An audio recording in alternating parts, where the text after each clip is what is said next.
You're watching City Channel 4, your window to our community.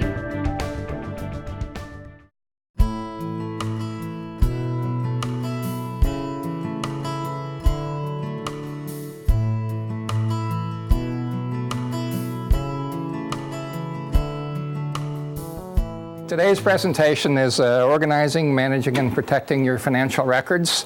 It's brought to you by Iowa City Hospice, today represented by Maggie Elliott, Executive Director, and Sarah Krieger, who works in a program called Honoring Your Wishes. And the other sponsor is Elder Services. Susan Ware is the Executive Director. And thank you for letting us use the facilities and providing the lunch. So I'm going to probably divert just a little bit from the title of today's presentation, and you'll see why a little bit later. But first, let me introduce myself. I'm Stan Miller. I'm a retired CPA. 3 years ago, retired from McGladrey after 36 years. And besides my audit practice of nonprofit organizations and financial institutions, I also had an individual tax practice with individual tax returns and personal financial planning. Today is the purpose, I think, is to try to prepare you, if you're interested, in having a conversation about your financial and personal records, so that when the time comes, you can be thinking about transitions. Because someday someone is likely to manage your finances besides yourself. So the purpose is to kind of think about what's the background and preparation you might need to do to get ready for that day. But first, I'm going to give you a couple of facts here, and then make a prediction or two, and you see whether you agree with this thing. But everybody has got some kind of personal and financial records. And that not only is your bank accounts and retirement accounts and Social Security and Medicare, health care records, maybe personal financial documents, could be family history, it could be photographs, it could be your music, all kinds of things that we maintain in some fashion or another that we sort of care about and want to protect and manage and organize and someday transition to somebody else. So everybody has those things, and a lot of these things involve a high degree of sensitivity, and particularly for people in the generation of the folks I'm seeing here, a lot of these things were considered private. And so for one reason or another, we were all pretty sensitive about these things. Another fact is, this isn't a prediction, this is a fact, our affairs have gotten a lot more complex in the last, let's say, 15 to 20 years. We have more accounts that we're tied into through the internet, and more accounts that we pay our bills automatically, more accounts that we're using websites and other kinds of non-paper services. But someday we're going to need to transition control and access of our financial affairs to somebody. And so today's presentation is going to give you some ideas about that process. Anyway, that day could be tomorrow. You never know whether the train down here at First Avenue is going a little fast. Probably not, but it could happen. And so all of a sudden, we may need to transition our affairs, and it could be a health reason or other reason in our lives. So that day could come. So it would behoove us all to think about preparation, that somebody is going to take over, not all at once necessarily. It could be a transition, it could be a process, it could be years. But there's a transition here that's going to happen. And so I'm going to try to get you to think about that a little bit.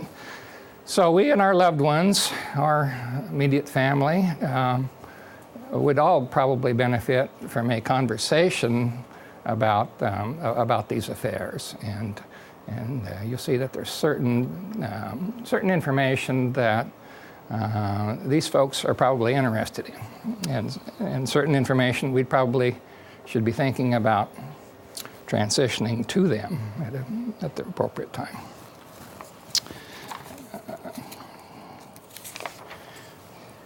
So in my 36 years of accounting, my clients tended to age about the same age as I did, and more of them arrived at that transition point as they got older and older. And so I found that there were a number of times in my practice that there was a sudden death of a loved one, or maybe not sudden, but regardless, that there was a transition that needed to occur, and somebody needed to pick up the pieces, organize it, manage it, and move forward. And frequently it was a spouse, but not always. Could have been children, it could have been some other relative, and sometimes it was neither. It might have been an institution, a bank, trust department, for example. But somebody needed to pick up the pieces, and as their CPA, I'd seen their financial information for many years. I normally understood their family and their personal styles of managing their finances, and so I was in a kind of a position to help with that transition. The children frequently needed or wanted greater knowledge about their parents' financial affairs, and there were a number of ways that happened, sometimes suddenly and sometimes gradually, but typically as people got older, the children might have gotten involved. And there were also other advisors, attorneys, and bankers, and people at places like Oak Knoll or other senior living places. There were financial applications that people needed to do to drop in to apply for, living, apply for health care things. So other people outside. And some of the people some of my clients gradually lost their physical ability to manage their affairs, and others lost their mental ability, and some of them just got tired of doing it, and just wanted to alleviate the strain and the management aspect of things. So the lesson I learned from that is a little bit of preparation pays.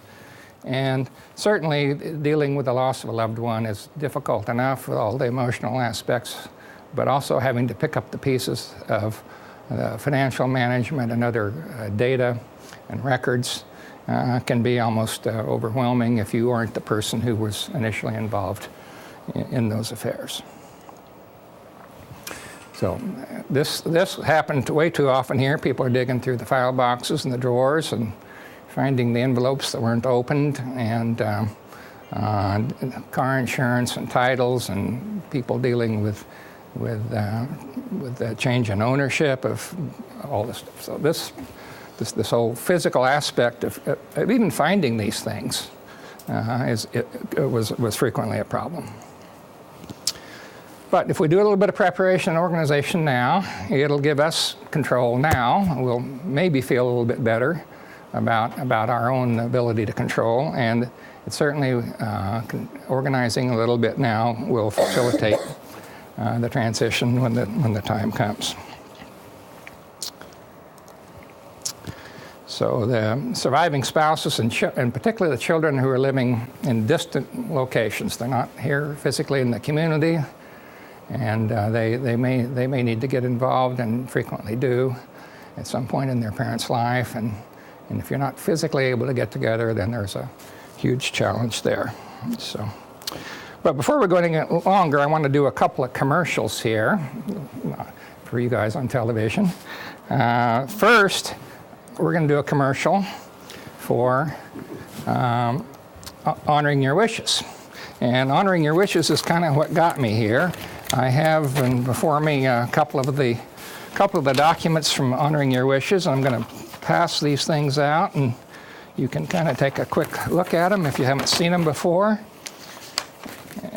And I can tell you, though, that honoring your wishes is a process that's promoted and supported by Iowa City Hospice here as part of their initiatives. And it's an advanced planning process that enhances our ability to control our healthcare preferences, primarily towards the end of life. But the document that hospice and the Honoring Your Wishes program promotes is an advanced healthcare directive, a legal document that that spells out not only who has a healthcare power of attorney, but more importantly, I think it spells out what your personal preferences were in terms of quality of life and the kinds of care you would want or not want, preferences upon death, and so on. So Honoring Your Wishes is actually a legal document, and the process, as I understand it, is that besides attending an informational meeting on Honoring Your Wishes, you also then have individual counseling, and Sarah Krieger here with hospice meets individually with people. They have some discussion, go back and forth, prepare a draft document. Am I correct, Sarah? Prepare a draft document, and then when the process is finalized and you're ready to make this a legal document, then they lead you through the legalities of signing the form and coach you on how to file the form with your health care providers and family members, et cetera, et cetera. So I personally attended the presentation. I got to admit, I haven't quite got it finished myself, and my wife hasn't either, so I haven't been totally through the process, but I was impressed by it, and it's something I'm planning to do, and I think it's a terrific process. But that whole process of Advanced Healthcare Directive is on the hospice website. And so if you go there, you'll find a little click down there in the lower corner, Honoring Your Wishes.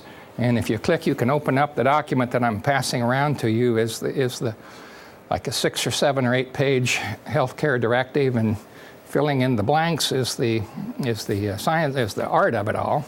But the document's an Adobe fillable form that can be prepared and executed. So the first commercial is over, Advanced Healthcare Directive. Second commercial, brought to you by the American Institute of Certified Public Accountants. Now, what do they have to do with any of this stuff? Well, I'm only going to promote one. I'm not urging you to go out and get your CPA certificate, but the AICPA does have a website called 360 Degrees of Financial Literacy. And if you Google that, you'll get this website. And I think it's a terrific website that lots of people would benefit by using or getting answers to or using tools here. But they have, on this website, you can see that they have life stages here. Tweens, college students, the employed, the military, the retirees, the young couples who are in a professional career track, couples, homeowners, people in crisis. There are all kinds of different life stages that somebody might be in.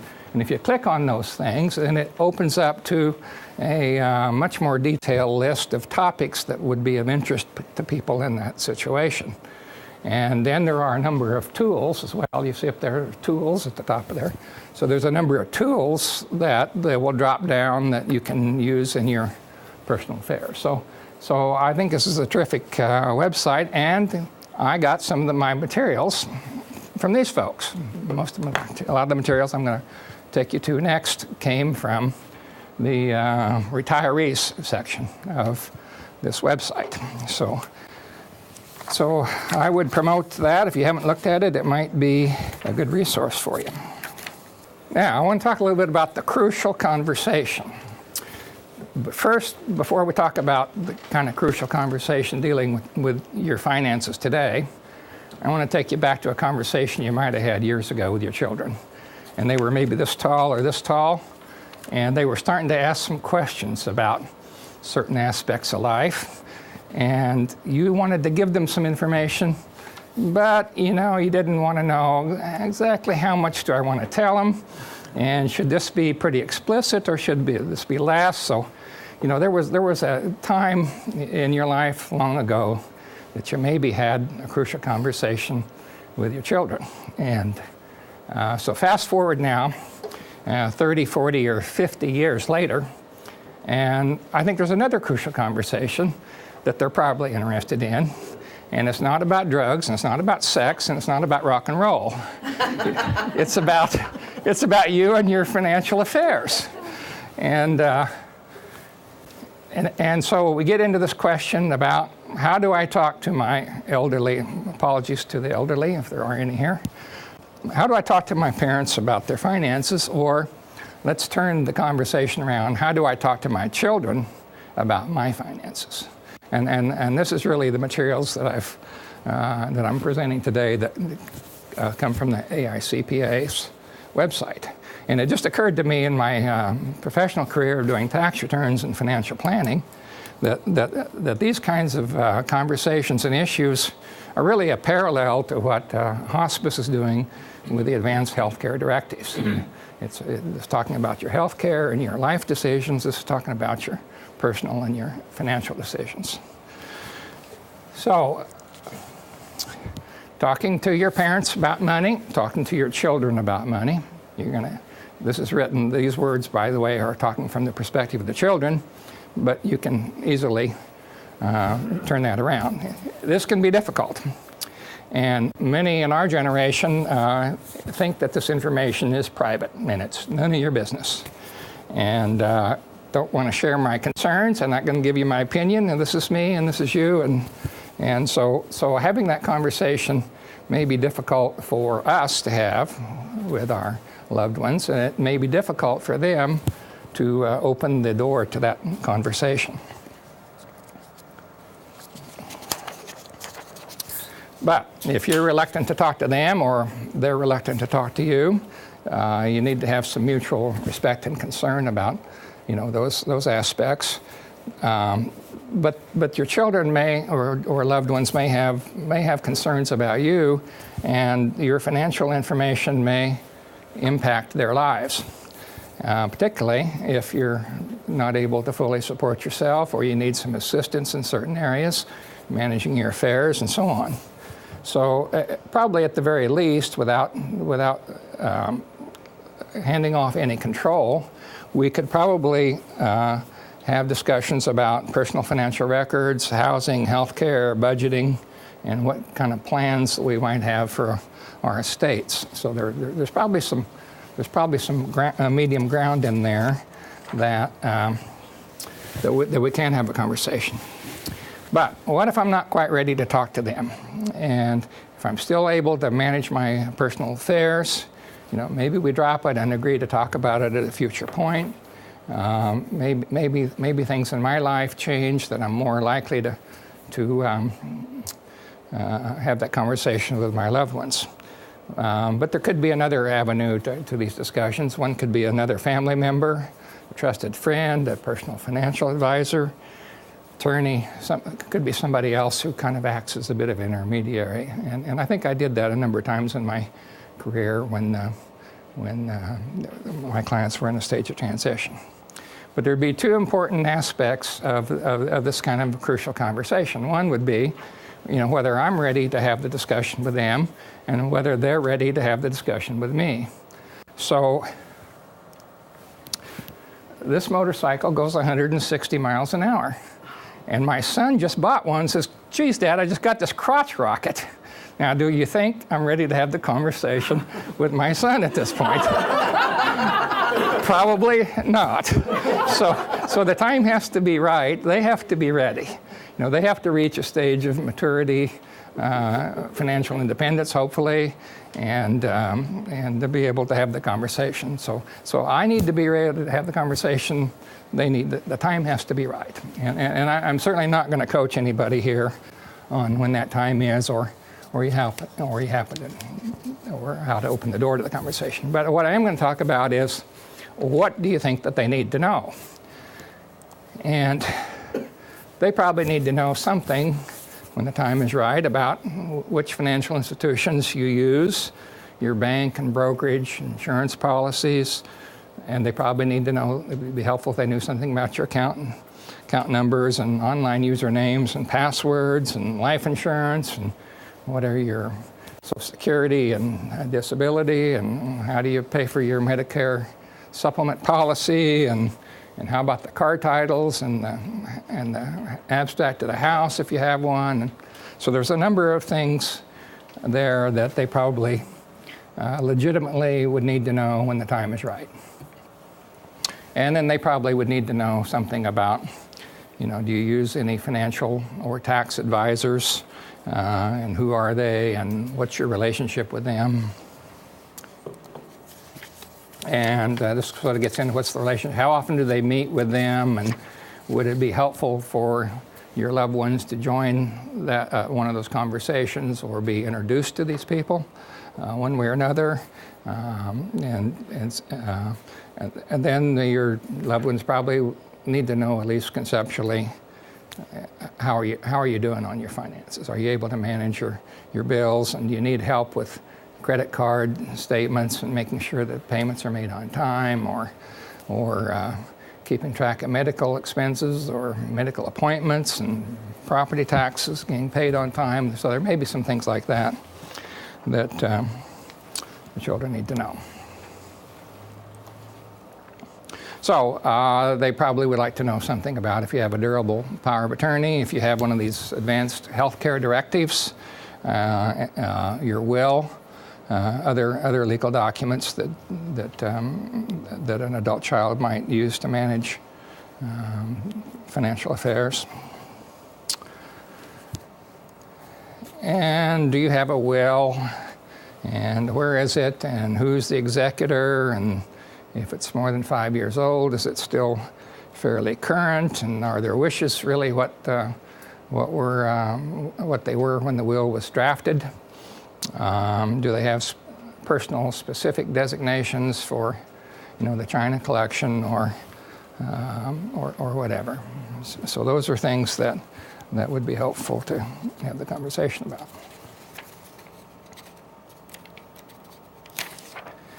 Okay, so I'm going to. This is an important one. Are the beneficiary designations up to date? So your beneficiary designations, particularly on your retirement accounts, are extremely important, because those designations on the form trump anything that's in your will. So it makes a little difference if you want to leave your retirement account to somebody. If you put it in your will, it doesn't count. What counts is if you filled out the form correctly and given the right name and percentage of beneficiaries. So that would be, so those are things that any of us probably every couple of years ought to be looking at these things and refresh ourselves about. And you have an overall estate plan, a trust, a living trust, etc. So there's a number of things that when the time is right for the conversation, when they're ready and you're ready, maybe not all at the same time, seldom at the same time, but over some kind of a transition period, how can you have that conversation? Well, I'm going to suggest a couple things today that I think would help in the transition, and you'll have to decide what parts of it you'd like to implement, if any. But number one, I would say, is prepare a personal financial statement. And I'll give you an example of that, and we'll talk about that in a minute. But prepare a personal financial statement. It's a short, easy, big picture of your finances. It's got the numbers on it. It doesn't take very long to prepare, and it gives somebody the best immediate snapshot of your finances. Secondly, as an organizer of some kind, to gather all this information that we just talked about, and we're going to spend some more time talking about what kind of information might go in your organizer, and how to electronically manage it, and how to manage it paper-wise. And then for those of you who have multiple and significant internet accounts that manages many aspects of your life, then identifying those things, saving them, identifying your logins and passwords, and so on. So first, we'll go over to the personal financial statement. I think someplace in your handout you have on paper a piece of this, but a personal financial statement is an accounting, numerical accounting measurement, if you will, of your assets and your liabilities that results in the difference between the two of them is what you call your net worth. And so the typical kinds of assets that you would have would be, of course, your cash and bank accounts, receivables, if any, if you have any loans that someone is repaying to you, or other amounts that are due to you. It could be your tax refunds. If you happen to be an investor in a rental property or a corporation or a closely held business, you'd list that. Then you have your marketable securities, certificates of deposit, brokerage accounts, your retirement accounts, cash value of your life insurance. And then you get into some of your more personal aspects, like your collectibles, your furniture and your household goods and clothing and stuff like that, that are a lot harder to value, frankly, and that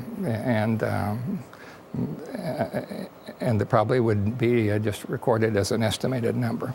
The liabilities are a little easier to manage, a little easier to measure, because they're all basically at the amount that would be your accounts payable, your credit cards, your car loans, your mortgage, and other personal loans, if any, accrued property taxes, and so on. So liabilities are measured at whatever amounts they are. The assets are measured more likely at estimated value, what you call estimated value.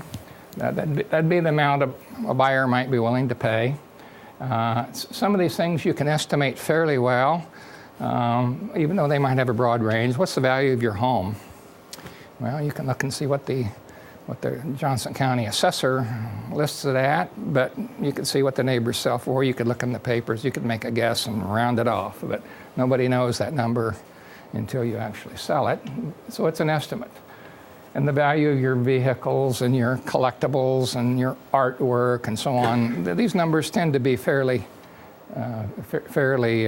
rounded estimates. You'd record these at some kind of a reasonable guess and kind of keep them on a consistent basis.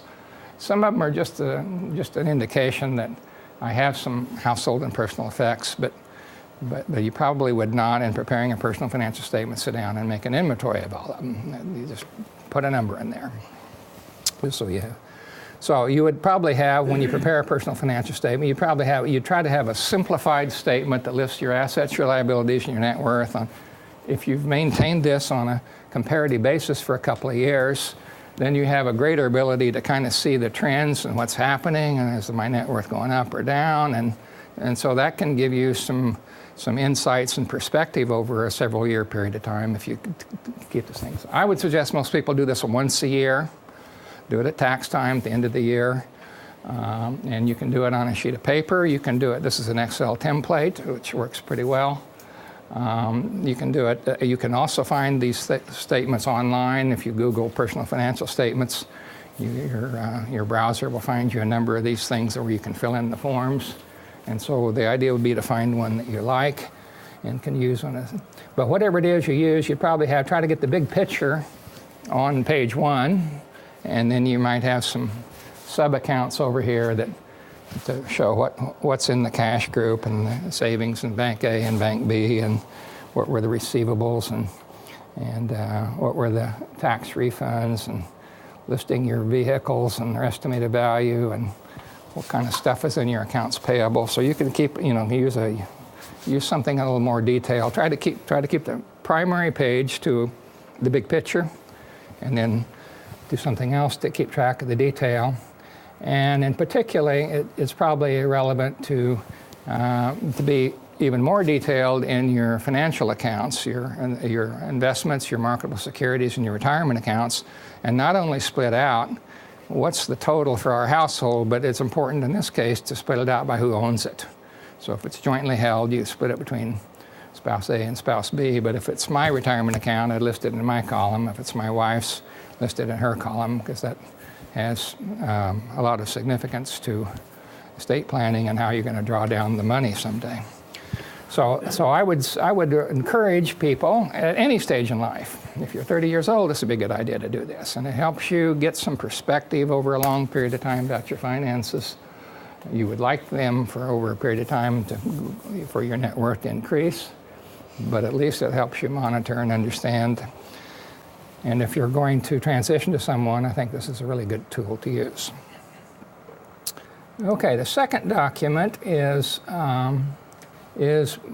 is your personal financial information, and I have chosen you can find organizer forms in from many sources. You can find them on the internet. I chose this one from the good folks at Merrill Lynch, I believe it is, Merrill Lynch, and I chose it not because the form is perfect, but it's pretty good. And it is an Adobe fillable form, so you can download this thing from the internet, and you can drop in here the names and amounts and phone numbers and so on. You can drop it in. But more important than the utility of their particular financial organizer, I think it's a really good checklist of stuff that it is that you would want to accumulate, save, and someday transition to your loved ones. So it starts off with the key contacts. This particular form, one of the deficiencies, I think, is that it does not have emails on there. It just has names and phone numbers, and almost everybody in this group was going to have an email. But this goes through your key contacts. If you were doing this on yourself, you might want to, maybe you've got several physicians in here that you want to list, and your dentist and your optometrist, and so on and so on. So you want to tailor this, obviously, to your own financial situation. But going through the set of key contacts here, this form, I think, gives you a pretty good list of who's who in your financial and personal lives and documents. So got the veterinarian in there. Don't want to forget them. And goes down to the utilities. So I'm not necessarily promoting this particular form, but I think that the checklist of stuff it has in there would be real useful if you're trying to develop your own set of forms. Maybe you want to use this one or another one that you find that's sort of prepared for you, or maybe you want to do the whole thing yourself, using a Word or Excel document. You can use a sheet of paper. You can use a 3-ring notebook paper, which works just great. A 3-ring notebook with some file dividers in there. You can have first file divider would be your advisors and the people on your key contacts list here. So technology that I'm promoting, it's the idea that we sit down and try to inventory and come up with who's who and what's what in our financial lives. So here we go down to the next set of documents is, I guess they call this personal. So yeah, where's the birth certificates? Where is the passport? Where's the prenup agreement here? Somebody's going to want to know that. Marriage certificate, military discharge, the safe and the combination, and the safe deposit box, and so on and so on. So there's a good checklist of thing. And this one, I think, was designed that people kind of keep the stuff, for example, in the file cabinet in the basement. But in fact, some of these things may be found online. They may be scanned documents. They might be in your home. They might be in a safe box at the bank. Next group has to do with ownership. So here we have the titles and the real estate deeds. I guess in Iowa, it'd be your abstract and your title opinion probably. When you get a packet of documents an inch thick that tells about the history of your property from way back when, and when you own or buy a home in Iowa, use the abstract as the motor vehicle titles, other titles, things like the appraisal of if you did have jewelries, antiques, or other collectibles that were of a really significant value. You may have appraisals or other documents, receipt when you bought these things. Those all could be relevant, and they're not only relevant to your loved ones who you may need to transition to, but they're also relevant in many cases to insurance purposes. So having some indication of what those items are and their value. And then you have your banking or financial institution documents. So this is where, for example, the document, this particular piece of technology maybe doesn't work that well, your account statements. And if you're using online banking, those documents are available online. You can access them anytime with most of your local institutions for at least 3 years, sometimes 5, and often 7 years of documents can be accessed. All my credit card statements, I can get at them just like that. Just open the website and find them. So I don't have any of those things in paper. They don't exist in paper. I wouldn't keep them more than a couple of years, but they're all available there. Same with checking, savings accounts, money market accounts. So you can start to go through the items that are relevant. And then the last one probably needs to be expanded for some of us. This could be a whole page on what they call online bill paying information. Because how many of us get a bill for our cell phones? Almost nobody. You know, and the cable TV and the trash and the newspaper, and how many of these places you don't even get statements for? They just charge your bank account from time to time. So having that list of who am I paying? Am I paying it through my checking account? Am I paying it through my credit card? How do I not only do I pay these accounts, but which accounts do I pay them out of? So this probably is a whole section that you should start to organize in detail. And then you get into the estate and the wills and the trusts, living wills, healthcare power of attorneys, the healthcare directives we talked about, cemetery, funeral home pre-planning, and so on. So I think what I'm trying to promote here isn't necessarily that there's any technology, but that you think about your inventory of items that meet these different categories, and you think about those things that in your life would be most important for you to pass on to someone, and for someone to be able to find and take over these things at one time. And then decide for yourself whether you want to use a 3-ring notebook with some file dividers. Do you want to do this thing all in paper with a typewriter? If you're computer literate, is it in a word processor or an electronic spreadsheet? And so use this as your. Now also, I think you ought to think about going just online and Googling personal financial organizer, and you'll find a whole bunch of these. I chose this one because I thought it had the best inventory of items that I thought would be most relevant, but I also thought it had some deficiencies because it doesn't give you room to expand and add categories. It doesn't give you room for the emails and websites. So it's not perfect, but it's good to think about. Okay, the third thing I want to talk about is how your financial lives are complicated by all this online banking and internet stuff. And if you're like me, I got a ton of these things. My whole financial life is on an internet, and it's got a website and a login and a password and security words. And so somehow, if you're using these things to a significant affair, it behooves you to have a list that's current, up-to-date, and accurate about what these things are.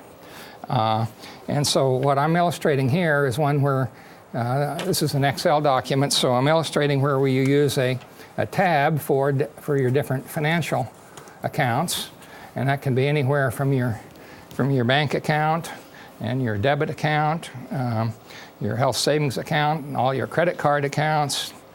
You got your brokerages on there, and I'll also put things on there like PayPal if you're using that. It could be Vanguard or Schwab or Fidelity or whomever. And life insurance, so you have to think for yourself about what are the accounts and websites that you're using, what are the logins. So set something up that identifies the website, although in many situations you don't need to use that. You can just Google it, and if you want Fidelity, just Google Fidelity and you'll come up with a login. But your website, what's the username, what's the password or the PIN number, and then frequently, particularly on the financial sites, they have a security word or two. You have to, what's the name of your childhood friend or your mother's former husband or something like that. So. Which one? Okay, so what I've done is organize mine according to financial websites, and then, you know, you may have some professional ones of one kind, a licensing organization, a science or a healthcare organization, somebody where you're a member of something. It could be a hobby group, it could be whatever you're using in your life, but I've sort of organized those. And then you could have a group of just kind of personal stuff, you know. Got your library card and your Netflix and your eBays and Amazons and all those. And for those of you who are heavy shoppers, you may have a whole tab over here for all the online, you know, all the online catalogs and places that you order stuff from.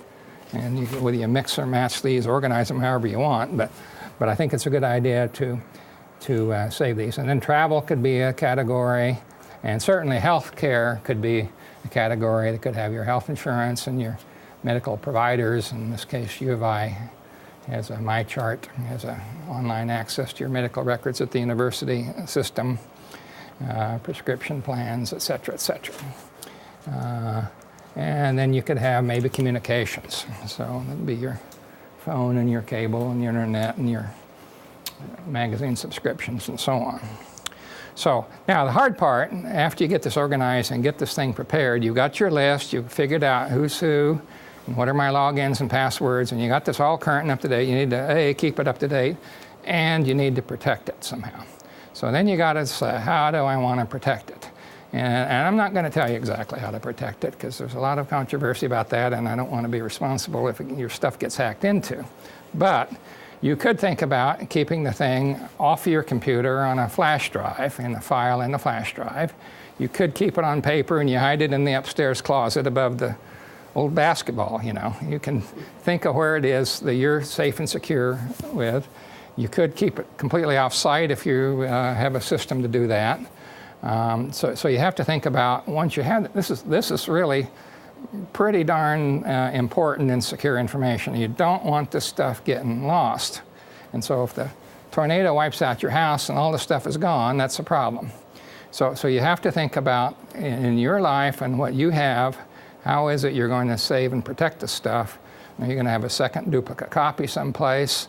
Or are you going to keep it in a different room in the house? Or are you going to save it to a cloud site someplace that'll maintain these things for you? So I'm not an internet security expert by any means. I don't think anybody is anymore.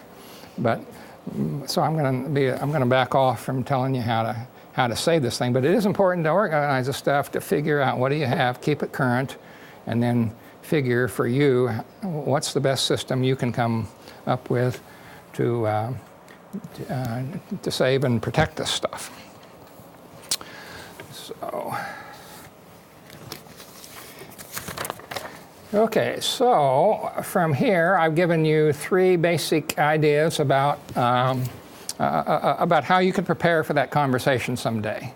What data would somebody need to know someday, now or slowly? And the 3 ideas I had is prepare a personal financial statement that gives a big picture of your finances. That's really pretty easy to do. Does not take anybody very long to do that. Secondly would be to prepare your personal document organizer in whatever form and format that works for you. And that does take actually quite a bit of time. But once it's done and up to date, if you're using some kind of technology, it's pretty easy to update periodically, once a year or so on. So putting it together the first time might be a bit of a chore. And then the third document is to organize, save, and protect all your internet stuff. Now, I'll just say one little thing about transition. If you're using some of this technology, there's certain aspects of your personal financial information, your organizer back here. And the reason that I chose this particular document to illustrate is that if you notice, there's no numbers in here. So you can tell somebody, and chances are you're going to be less uncomfortable about saying, I have a life insurance policy, and here's who it's with, and here's the policy number, and here's the 800 number to call. You're probably not going to be too uncomfortable about that. Now, telling them, how much is it and who's the beneficiary? No, you got to think about that, whether that's the conversation you're ready for or not. But giving this information about some of the details without giving the numbers, you might be more comfortable about making that kind of transition, and maybe some of it you're ready to pass on and communicate and have a discussion with, and maybe some of it you're not. But I do like the idea of sort of separating. Here's the numbers, which most of us are a little more sensitive about the numbers than we are the fact that I have a retirement account and it's with da-da-da, and it's an IRA account and da-da-da, and I draw this much amount. We're probably not quite as uncomfortable about that conversation. So flipping back to just a kind of a quick rundown of a couple of other, I think in your handout someplace, if you're into the 3-ring notebook, file tabs, paper organizer. This is just some ideas for what your file tabs and organizer might have on it. And you can make up your own and organize them the way that makes sense for you and your affairs. But you could do the same thing that this document does using some common topics like that. And in wrapping up, I'm going to do just one more thing. We're going to just go through a couple of financial organization tips, and you take what you like and leave the rest. Number one tip, try to simplify your financial lives if you can. And there's reasons sometimes that our lives are more complicated, and there's nothing we can do about it. That's just the way it's going to be. But if you can use fewer accounts, if you've got 7 credit cards and you can only need 2, if you've got 12 bank accounts and only need 3, whatever you can do to try to simplify and use fewer accounts, it tends to help simplify our financial affairs. Second one, get control of your finances when the mail comes in the door. And I think it's a good idea to immediately separate from all the catalogs and the junk mail and the Kohl's ad, separate the important stuff like the bills I have to pay, and get those things out of there and put them on the desk wherever you keep them, that tells me that that is a bill that needs to be paid, or maybe it's a thank you card for an event you've attended, whatever it is, that this one needs my attention, and this one is kind of important to me because a lot of our stuff just is, it's junk today. So get the good stuff separated from the bad, and you can read your magazines and at your leisure, but get your financial affairs and your personal response items out of the rest of the mail and get them in a safe place. Okay, keep all your tax receipts in a file folder. Just nothing better than a file folder to save you. I'm talking about your contributions and your car licenses and your real estate taxes if you pay those, and anything that you might deduct on your tax returns. And then when the first of the year comes, you're going to get your W-2s and 1099s and Social Security statements, et cetera, et cetera, et cetera. I mean, they've got 80% of our lives on record already, and those documents are going to come to you in January and early February. Just immediately put those things in a file folder. And then when you're preparing your tax returns, that should give you a high percent. If not everything, it'll give you a high percent of what you need. And it's a lot easier going through that file folder than it is going back through your checking account, and certainly going back through your credit card statements and so on. So, and if you're a person who makes lots of contributions, put a separate file folder for the contributions. Just separate those so they don't overwhelm the other file folder. Normally the record retention that you really ought to be thinking about is 3 years for income tax purposes. After 3 years, most of your documents don't need to be retained anymore. But the ones that do need to be retained would be those that relate to, assets that you've purchased that have value and you would turn in to the insurance company in the case of a fire, theft, or et cetera, et cetera. So if you buy the TV or the sofa, the car, whatever it is, you want to save those documents a long time because they give evidence as to what the cost of them was and what was the make and model, et cetera, et cetera. So those documents you should consider to be long-term documents, and you're really saving them for insurance purposes, among other things. Use your online bank accounts and credit card if you can and if you are comfortable with that. Don't put yourself out there where you're not comfortable with it, but if you can use those things, and automate your payments and reduce the mail. It's also a great security thing that, when you don't get a bank statement in the mail anymore, nobody's going to steal the thing. It's online. So use those, but you have to do it within your comfort level. If you got a digital camera, which doesn't cost much anymore, at some point, just for insurance purposes, go walk around every room in your house, open the drawers, and take a picture of what's in there. Go through your bedroom and your kitchen and your garage, and go through the whole house. And probably in about 30 minutes, you can photograph your entire house, and you'll have a good record of what's in there. And it might not be perfectly detailed, but it's a pretty good one, so that if you ever do have an insurance event, that you have a good inventory that you can create from your photographs. Back up your computer and your files, and consider off-site storage of those items. There's a number of cloud services which keeps your data backed up in the internet cloud. I use one called Carbonite, and it's an automatic 24/7. Anything I have on my computer gets backed up, and I can access those files from any place. And there's a number of those services out there. They're not real expensive, and that way you never need to fear about losing your files. Okay, for the very sophisticated, if you're way out there in the leading edge of financial management, consider using Quicken or Microsoft's Money or one of these financial money management software tools. That's not for everybody. It's not for very many people, frankly. But it can work great if you're into that. And you can download your transactions from your bank accounts, from your credit cards, from investment statements. You can download those transactions into the software. You can have a good, highly detailed financial record of your receipts and disbursements, and help you with budgeting purposes. It'll help you find what you bought and what you spend on a particular category. But that's not for everyone. Go paperless in your statements if you're comfortable doing that. Keep your tax receipts and records only as long as you needed to, and 3 years, unless you're committing a fraud or didn't file a return or one of those really egregious things. 3 years is all the IRS can examine and will examine your financial records.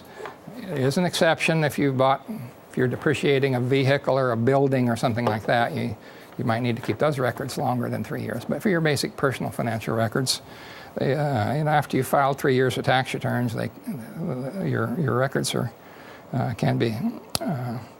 Don't keep these documents too long, and think about shredding. So we just had Saturday there at Goodwill right here on First Avenue had a shredding day, and I think there's several others coming up in the community. I know Viridian Credit Union does it from time to time, and other people do it from time to time. But you can save those documents, your tax returns, credit card statements, bank statements, all these things.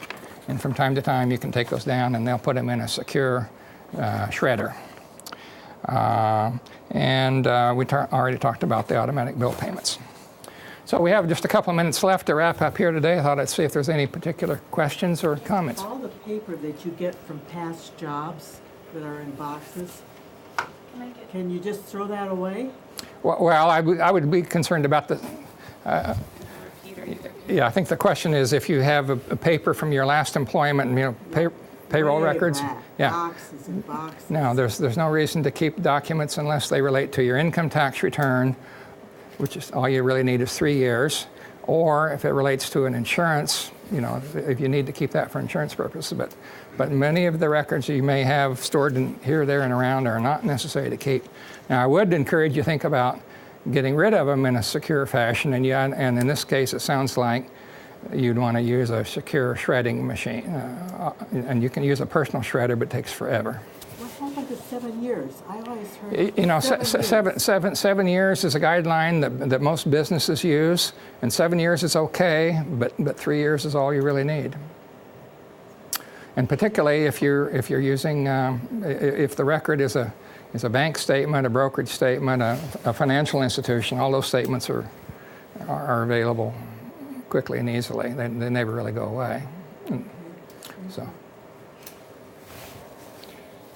yes? What about the initial tax return form? How long do you have to keep that? The tax return forms itself, I really just encourage you to save those for a long time. But, in my case, I've just scanned them. So the actual tax return document that you may have signed and filed is really not relevant. You can get a copy of all your prior returns from the Internal Revenue Service for a small fee. You can get a transcript, a summary. But the return itself, if you want to keep those for a long period of time, you might consider scanning them. But generally, I do encourage people to keep their tax returns, the return itself. Yeah. They always say, keep everything that pertains to your IRAs. What exactly do they mean by everything? Well, I would say that virtually every IRA account is handled by a sophisticated financial institution. So as the contributions went into your account, there's never going to be a time that you're going to have to go back and make an accounting of how much did I put in year by year by year. So Fidelity or Vanguard or Schwab or your employer or TI Cref, whoever it is, as those amounts went into your account, you have an account balance in there, and so there's really nothing to maintain. It went through an employer retirement account, or it went through an individual retirement account with an institution. So there really isn't much to retain back there. You do need to, of course, be able to report what you've drawn as a distribution for your retirement account, but there isn't much. You need to go back and keep all your pay stubs to show how much you went into the account. Anything else? Yeah. Going back to much earlier, the power of attorney, there was 2 stipulations on when you could use it, or the 2 people agree, or, I mean, is there some legal thing that says now you can use power of attorney, or just, you know what I'm saying? At what point does it become effective? Yeah, I have power of attorney with my mother. Mm-hmm. Does she have to say now you can use it, or what if she doesn't recognize that I need to use it? And is there a legal process to start using it? Yeah. Yeah, I'm going to leave that. I'm not going to give you advice on that. I think that's something that probably deserves an discussion with an attorney, and it depends on what the document is and what its purpose is and whether it's current and up to date and meets Iowa code. And so, I'm not an attorney, and I think I'd prefer to leave that. Now, with the healthcare power of attorneys, though, I think that I think that that's a matter of having those updated and on file with your appropriate healthcare providers and your family members, and then there's a notification process. Am I correct? So for the healthcare power of attorney, it's so if you're selected as the agent. It's when the person can no longer make decisions for themselves. And oftentimes, that will be, the medical community will help to make that determination. Does that answer your question? On that part of it, right. Yeah. That's the part I know. There might be a parallel with your other financial power of attorneys there, too. Okay, I'm going to stay for more questions and conversations. If you should have any, we're going to wrap up now, so the folks on Iowa City Public TV can commence, and thank you all for attending today.